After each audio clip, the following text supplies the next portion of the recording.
Sur le fantastique chantier funéraire de Gizeh, un troisième tombeau géant devait parachever ici la merveille du monde. Plus modeste, certes,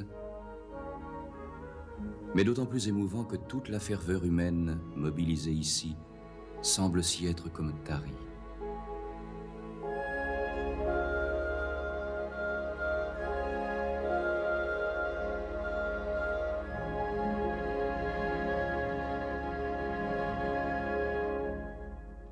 Elle est la maison la plus parfaite, la tente la plus solide, celle dont les parois de pierre sont à la fois toit et muraille, si parfaitement close que le rêve qu'on y a enfermé peut durer jusqu'à la fin du monde. Quel rêve? Celui de l'immortalité. C'est à quoi, pendant 2 mois, travaillaient les embaumeurs, qui ne laissaient au corps, pour la survie, que le cœur et les reins.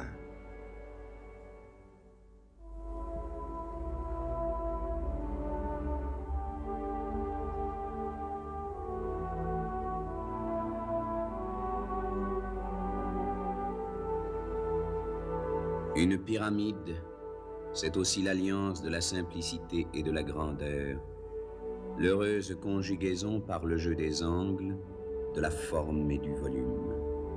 C'est le poème le plus pur de l'architecture parce qu'il est celui de la seule ligne droite. Jamais elle n'a été employée avec tant de maîtrise, d'adresse et de force. Il faut rendre hommage ici au savant Imhotep, qui imagina et fit édifier à Saqqara l'avant-première pyramide.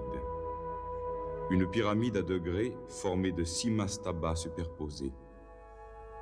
L'élan était donné, le calcul commencé, la forme idéale découverte. De tous les objets enfermés avec un mort dans sa tombe, la palette du scribe est certes le plus précieux, car c'est d'elle que sont sortis les hiéroglyphes qui formaient des chiffres et ont permis les fabuleux calculs d'où sont nées ces montagnes de pierre. Un lotus qui vaut 1000, un doigt qui vaut 10 000, un tétard qui vaut 100 000, et du scribe, les 2 mains jointes levées d'admiration qui valent 1 million.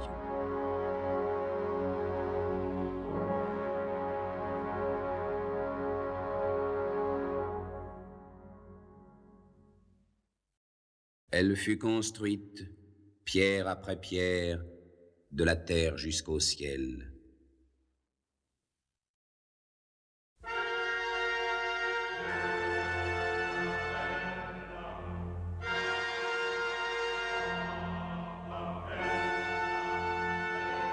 Elle fut construite en une vie de pharaon par 100 000 ouvriers emportés dans un fantastique élan de foi. Chaque pierre pesait en moyenne 2,5 tonnes. Et il en fallut 3 millions l'une sur l'autre. Les plus belles venaient des carrières de granit d'Assouan, transportées par eau, amenées à pied d'œuvre par la crue du Nil. Et dans un même mouvement, cette crue du Nil rendait disponibles tous les paysans de la vallée qui venaient donner un coup d'épaule au chantier. Ces pierres furent hissées une à une sur des plans inclinés que l'on remblayait à mesure pour atteindre l'élan supérieur. Devant cet effort surhumain, comment croire à la légende? Pour bâtir une pyramide, il faut une ferveur mystique, il faut une foi. Ceux qui ont bâti ici méritent non pas votre pitié, mais votre respect ému et votre admiration. Ils ont vécu dans une de ces rares époques de certitude où l'homme sait ce qu'il fait et où il va, parce qu'il croit. Ici, l'homme a cru que la mort était vaincue.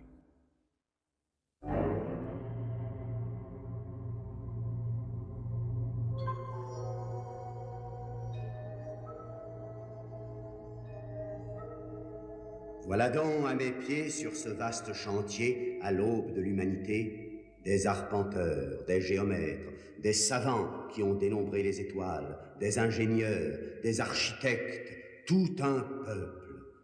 Alors même que dans le reste du monde, les hommes chassent encore dans les forêts ou s'enferment dans les cavernes. Parfois, la farandole du temps oubliait comme un vieux monument. Le sable commençait à t'étouffer. Amenophis II bataillait en Mésopotamie, loin de sa patrie. Un jour, un prince, fatigué de chasser le lion, vint se reposer à ton ombre. Il s'endormit, et tu lui parlas en rêve.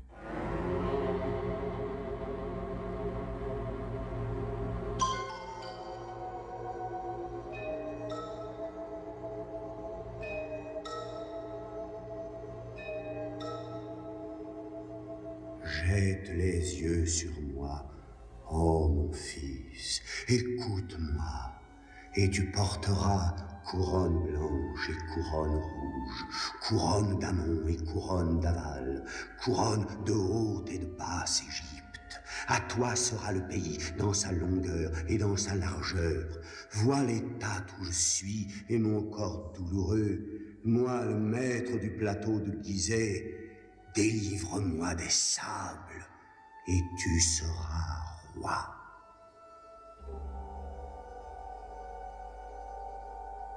Au réveil, le jeune homme tint promesse, le délivra du sable, devint roi sous le nom de Thoutmôsis IV, et fit graver entre tes pattes le songe que je viens de raconter.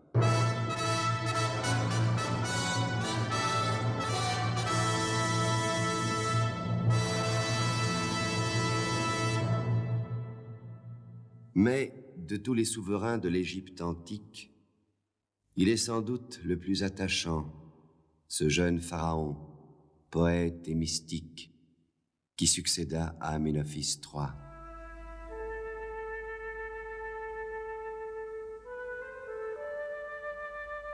De grands yeux pensifs, un corps débile, une douceur presque féminine.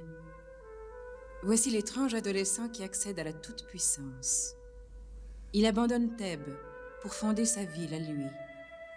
Il abandonne Amon et ses prêtres pour adorer un dieu à lui, un dieu qui est au ciel, Aton. Il abandonne son nom d'Amenophis IV pour se donner un nom à lui, Ak en Aton, Aton l'unique.